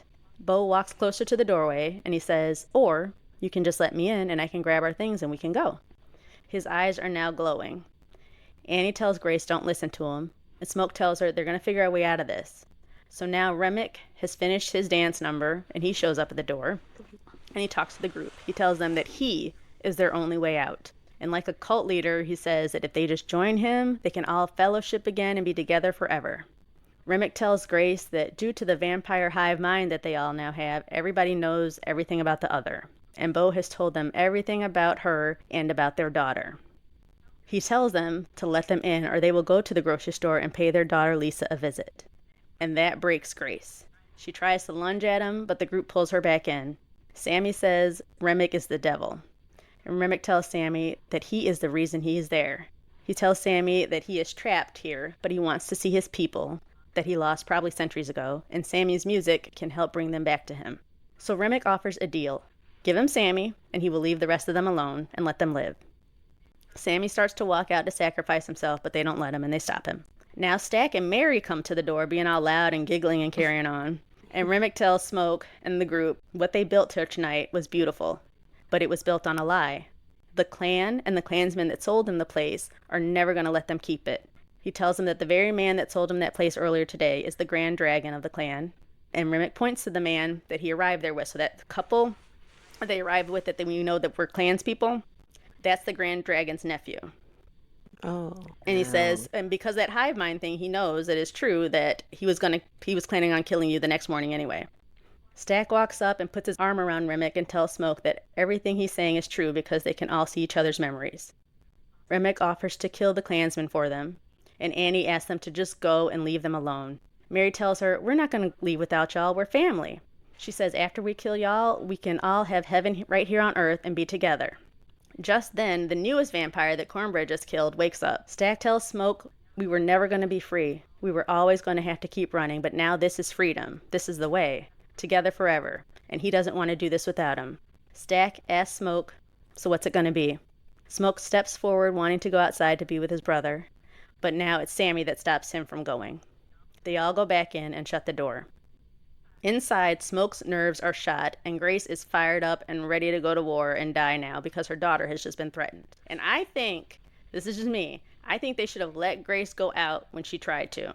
Mm-hmm. Understandably, she's, you know where I'm going with this. Understandably, she's a mom, and she will give her life in a heartbeat to save her child, but that means she will also give your life in a heartbeat to save her child, too. She doesn't give a damn anymore. That's true. Moms are liabilities in situations like this if their child has been threatened. 100%. Because she's not worried about her own life, so she's damn sure not worried about mine. So she just let her go. That's a good point. Yeah. So Grace doesn't want to wait until morning and give them a chance to kill everyone that she loves. She wants to fight. So she goes behind the bar and starts opening bottles of whiskey and tearing pieces of cloth, and she's making little Molotov cocktails as she gives this monologue about what they need to be doing. Outside, all the vampires have started a choir, and they're now singing in unison, "Pick Poor Robin Clean." Grace has had enough. She grabs a stake and tries to go outside, but they pull her back in. Let her go. Well, and also, like, is there ever a point for any of you that you would be just like, I mean, it looks like they're having fun, like, take me? Like, what is the downside of being, other than you have to live forever? The sun. I don't You can't know. be in the sun. It's the but I living, don't really it's the like living that forever. anyway. Yeah. But I think... I don't want to live forever. I mean, I don't want to yeah, have to it's kill living people forever. for food. I don't really care for that part. Yeah. But no, other it's than pretty that, I gross mean, it looks too. like they're having a pretty good time. Pros and cons I list think- is way more cons. I think I'd be like Annie. If I get bit, I'd want someone to... It's the living forever, honestly. Yeah. That's But then because you're the with, rest like, does your- look fun. You're with your family. You're with your, like, you know, the twin brothers. They'd be together. They'd and be it's like, together, yeah. I mean, but I don't really see. I'd be ready to move on. It's the living forever. It does look like a good time party, but if I knew there was an end date, then I would. Then maybe I'd join. But it's the how long? How long is forever? Good lord. That's true. Yeah. That's true. But I guess you could always Just walk out into the sun. sunlight. Yeah, sunlight yourself when you're ready to go. If they know, if they're aware that They I mean, know. They Yeah, they know. know. So, like, Yeah. Yeah. So Grace grabs the stake, and like I said, she tries to go outside. They pull her back in. So she starts hollering, and Smoke realizes that she's about to scream for them to come in. And so he puts his hand over her mouth to stop her. She bites down on his hand hard, and he pulls away, giving Grace just enough time to scream as loud as she can, "Come on in, motherfuckers." No. Yep. And that's all they need to hear, and it's on and popping. The group in the building quickly grab all of the vamp fighting weapons that they can, and they try to wait for the vampires to come in. And come in they do. Rimmick flings open these large double doors somewhere in the building that we have not seen before. This is me again with the construction of the building. Right, that's why when I was like, oh, there's more doors. Where are these doors coming Yeah. I from? was like, hold on, where are these doors? Yeah, so we haven't seen these doors before, but I get it. He wants to make a dramatic entrance, and really no doorway entrance is more dramatic than French doors, so I totally get it. Rimmick stands there for a beat with his vampire gang behind him, like the Michael Jackson Beat It video. And Grace doesn't even let him have a moment to savor the victory of being let in, and she just hauls off and throws her flaming bottle of liquor at him, which does not clear the door because Like bounces off the right. frame. Yeah, well, no, it doesn't clear the door because she's not Tom Brady, and she's standing too far back inside the building to get to the crowd behind Remick, which is what she's aiming for to start the fire. So Remick swats that down, and it lands inside the building. So now the building's on fire. She's the worst. The worst, a whole nother level of danger that we have to overcome in an already damn near impossible to win fight. And then this is the best. So then Grace runs through the fire with the stake in her hand and plunges it into the heart of the first vampire she can get to, and she kills it, and of course kills herself in the process because, as I just said, she ran straight through the fire, which was completely unnecessary because it had just started and there was plenty of room to go around the fire. She is not in her right mind. I'm like, they opened these huge double doors. Step a little bit to your left, and you made it. You're around the fire. Yeah. So yeah, Grace was on one. But I thought you were gonna say when she ran through the fire that the vampire she stabbed was her husband. No, it was just the first. It was some random. This is the first one she could see. She was like, I'm just going after the closest one to me. Yeah. And so she caught herself on fire, and now the big battle breaks out. Vampires run in, bullets stop them for a second, but only hand-to-hand combat is actually going to take them down. And our small group does pretty well in the fight for a bit. They're able to kill several vampires. Next to die is Annie. She gets a good hit on Remick, and she notices that when he gets hurt, all the other vampires can feel his pain. As she turns to tell this news to Smoke, Stack tackles her and bites her neck. Smoke sees this, gets to her in time to plunge the stake through her heart as promised. And Mary sees this and she is devastated, as she wanted Annie to be with them as part of her vampire family. Next to be killed is Slim. He sends the 3 remaining, Smoke, Sammy, and Pearline, upstairs to try to escape as he sacrifices himself. He breaks a wine bottle and cuts his wrist so that it will bleed out and die before he can turn, and kind of lets them just take him. Ugh. The next death is Pearline. She is bitten by Remick while trying to save Sammy from him. But this gives Sammy enough time to escape by jumping out of the second-story window, while Smoke and Stack battle it out with each other in a fight that seems like it will never end. Neither of them are able to kill the other, so they just keep fighting. Like, they know each other's they're twins, so I think they know each other's next move so well, they just can't get the better. One can't get the better of the other. But finally, after this long battle sequence, Smoke is able to overpower Stack, and he gets on top of him with a stake poised to go into his heart. Smoke tells Stack that he's sorry he couldn't protect him, and Stack says it's okay, you always did. It's a very touching brother killing brother moment. Outside, Sammy, who at some point has grabbed his guitar. I guess I missed when he grabbed it, but he has his guitar in his hand. Oh, and he runs. What's his name? Slim. I think Slim handed it to him before he told him to go That's upstairs. Right. When he went upstairs, he did. That's right. Slim handed him the guitar. Yeah. Sammy runs into a lake that's next to the building. Remy catches up with him and grabs him. Knowing death is near, Sammy starts to recite the Lord's Prayer, and Remick joins him in saying it. Now, at this point, Remick is in full feral vampire mode. He does not look as human as he once did. He now has these long, crazy long, sharp dagger-like nails, and he slashes Sammy's face with them, creating 3 huge gashes on his cheek. Then Remick starts to recite some Bible verses, and he starts dunking Sammy over and over in the water like he's baptizing him. In between dunks, Sammy is able to get a hold of his guitar in the water, and he swings it as hard as he can down on Remick's head. That really cool chrome disc piece that I mentioned earlier, that's in the center of the guitar, gets lodged in Remick's head, in his skull, while the rest of the guitar falls apart around it. And all of the other vampires grab their heads and cry out in pain as Remick does. And, as luck would have it, it is right then that the sun starts to rise. Remick is too busy getting ready to do his famous villain's last monologue to Sammy, that he does not see that Smoke has snuck up behind him and plunges a stake straight through his back and into his heart. Sammy and Smoke stand in the water as they watch Remick slowly die for good, as he looks up at the sun for the first time in hundreds of years. As the sun continues to rise, Remick and all of the vampires scream, burst into flames, and turn to ash. Later, Sammy and Smoke are now out of the water, and they're standing next to the building, which surprisingly did not burn down. Sammy is still clinging to the neck of the guitar, as that's all that's left of it. He tells Smoke that he can't get rid of it because it was Charlie Parrish's guitar, and I guess he's an old blues singer that maybe Sammy really liked. And Smoke asks Sammy, "Who told you that?" And he said Stax told him. Smoke tells him that's not Charlie's guitar, it's their father's old guitar. But to Sammy it's still valuable because his cousins gave it to him. The cousins hug each other goodbye as Sammy takes the car and drives back home to the church. He's probably going to stay forever now because he's traumatized. He's not leaving that church, right? No. So now we see that opening scene from the beginning of him driving up to the church covered and all bloody and stuff. Smoke stays, and he has taken a box of stolen guns that he had off the back of the truck. Smoke shakily tries to roll himself a cigarette as he remembers quick flashes of everything from the day before and all the people he cared about that he just lost. Smoke gets all of his guns and ammo ready because even though they were vampires, he knows they were probably telling the truth about the clan coming to kill him in the morning. And sure enough, 3 cars full of white guys pull up. They get out of their cars with guns ready, and they try to go inside, but the door is locked.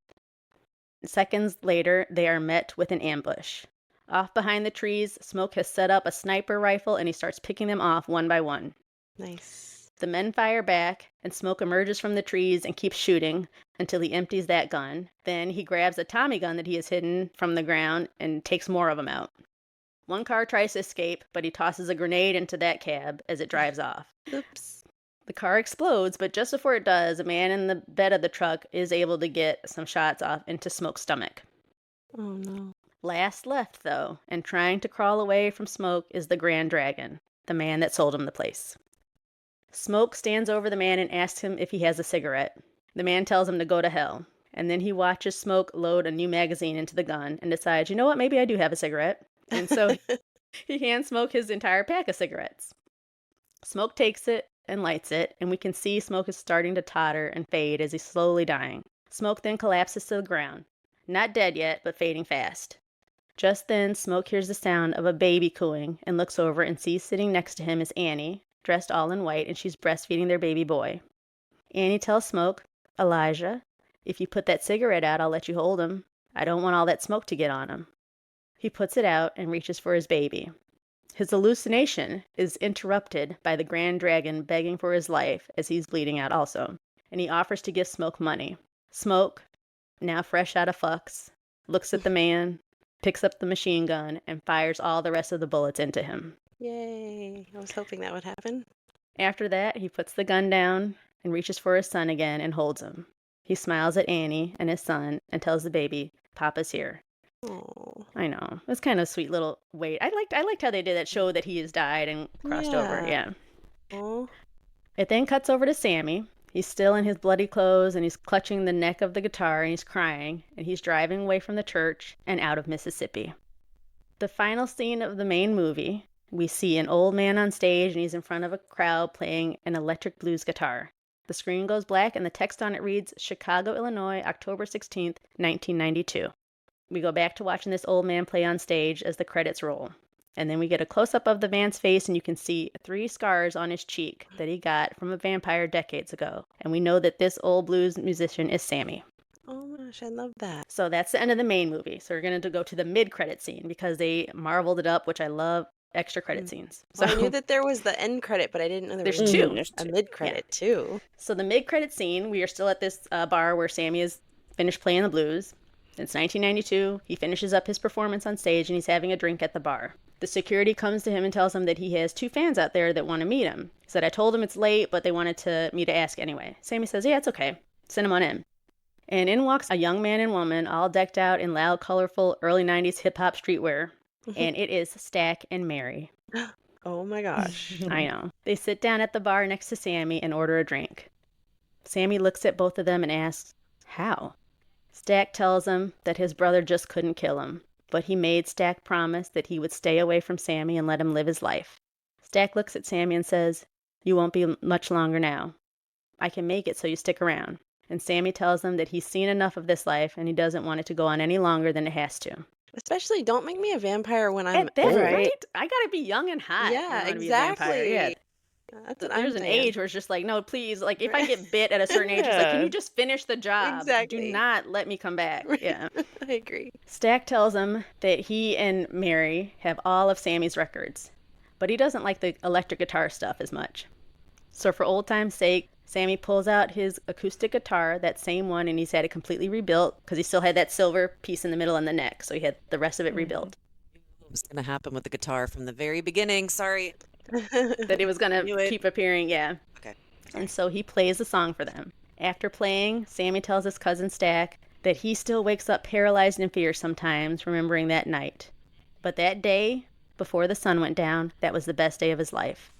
Stack tells him that it was his best day too. It was the last day he saw his brother, and the last day he saw the sun. The two of them embrace, and Stack and Mary tell Sammy goodbye, and then they leave. And the final post-credit scene is just a young Sammy sitting in the church by himself as he sings a beautiful blues rendition of This Little Light of Mine. Oh. And that's the end. Oh my god. Love But the after he post-credit. sings, he kind of looks off into Yeah. the distance, and a lot of people are wondering, what is he looking at? Oh, if he looked at Yeah. something? Well, so I've heard talk of people like there's going to be a 2, there's going to be a Sinners 2. That's what I 'cause heard. Yeah. You think so? They left enough stuff to work with. I mean, you got Mary and Stack still alive, wandering around doing stuff. So they came inside though, where he was playing. He was, Yeah. They were the guy at the front said, The "Come door on guy? in." Okay, were allowed but to they come weren't in. like wanting to like murder the rest of the patrons or anything. It was It was afterwards. after Remember, hours. he's finished playing. He's sitting at the bar having a drink, and he says, "These 2 fans want to meet you. I know it's late. Can they come in?" And Sammy says, "Yeah, let them in." Oh, let him in. So it's Well, it just almost- them, yeah, Seems like they maybe over the years have like learned to to control themselves. control Yeah, themselves. sure. Yes. Mhm. Yeah. And that's something. If you watch True Blood, they teach a lot of it's a lot of fun vampire lore. How baby vamps are the most dangerous because they have no control. As they get older, they can control themselves much better. Yeah. Yeah, and I think in Twilight they like have gone just to animals or something. Yeah, I don't so know that that I they love don't that. kill people. But Yeah, I know. It's whatever. Yeah, but I really loved the ending that he did get to see his cousin again, and everybody was Yeah. good. It's like even though they lost some of their humanity, like I said, over time they've controlled themselves, and they still loved each other. Like you could tell, even with the brothers not being able to kill each other and everything. So right. Oh, wow, I loved that. I Can't can't wait wait to to see this it now. movie. I know. No, I I'm will serious. look Like, away this at a was couple actually fun parts. to get the spoiler. I mean, honestly, I already knew what the movie was about, so I think that that's probably, if anyone went in blind, that would be kind of the good the reveal, right? Wouldn't you say? I don't. So I feel like I already knew all that, so I'm Yeah. looking forward to it because I'll be able to pay attention to some of these little details that you mentioned. Yeah, and you might see, honestly, you can tell us next time we record, you might see something I missed, because you can always find nuances in the story that I don't.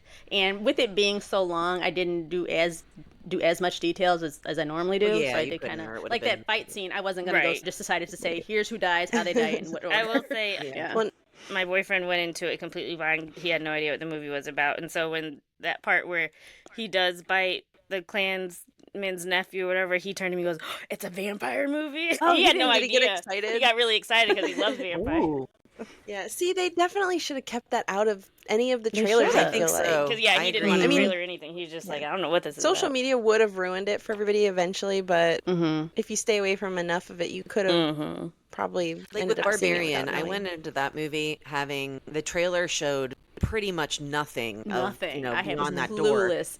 Yeah. Yeah. And Riley and I went to go see it blind, and we had the best time. I mean, the yelling and the laughing that was going on in the theater at those reveal moments because people didn't see them coming, I think Yeah. can be really fun. For Yeah, that's one of the few I went into blind as well. Oh, good. All I knew was there was a mix up at an Airbnb. That's as much as I Yeah. knew, and that it was going to be horror. So I just assumed one of them was going to be a killer and kill the other. I had no idea where that Oh, movie yeah, I was didn't know going. where that movie was going either. I'm surprised I watched Oh, you it. saw it too? Oh yeah, when all of a sudden that Justin Long showed up in the car, I was like, "What? Yeah. What is?" Right. And then it all came together. But that scene with him down in the, oh my god, Oh yeah, it caught me so off guard when Justin Long showed up. I looked back at the projections, like, did y'all switch? Did something Right, it happen? did feel like a whole nother movie, like halfway through. When he was disappointed. Yeah, Yeah. I thought somebody hit a button and switched to a whole nother movie. yeah, same. Kelly's like, I had "Oh, that my same money feeling, so that's funny. But yeah, I had was like, that- hold on, I paid for this. Now hang on now. Well, you with see that, Sinners, Lena?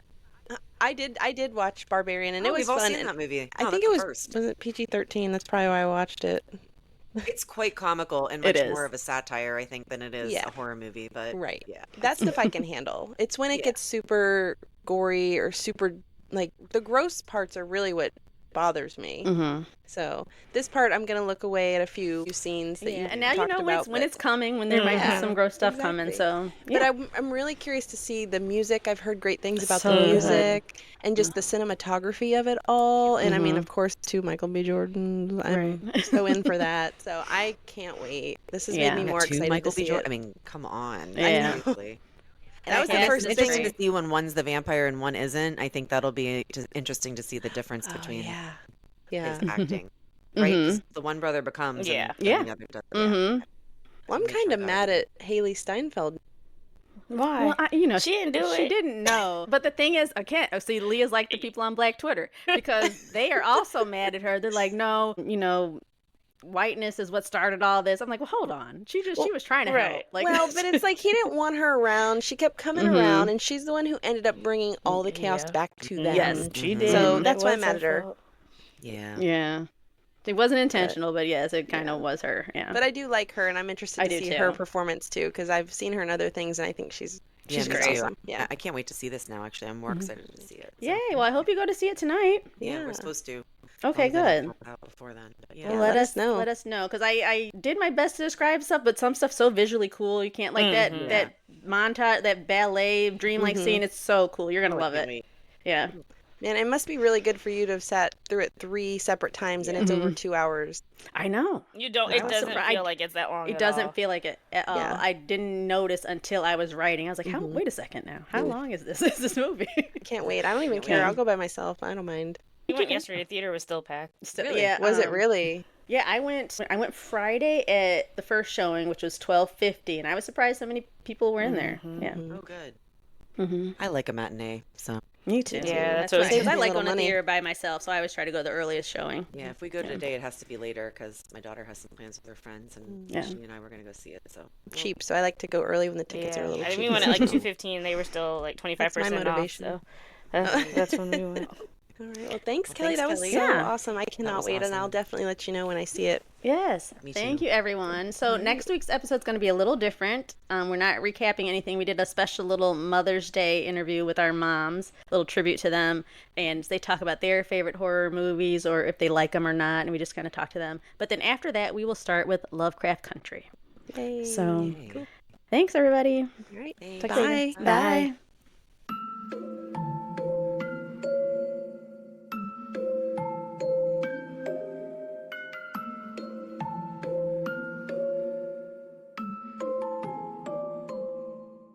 For more information about our episodes, follow us on Instagram at Fear and Wine Pod. And if you have a fun discussion question that you'd like for us to answer on the podcast, send it to us at fearandwinepod@gmail.com. And make sure you follow Fear and Wine wherever you listen to podcasts so that you don't miss a new episode. And if you like us, please leave us a 5-star rating and review. Thanks.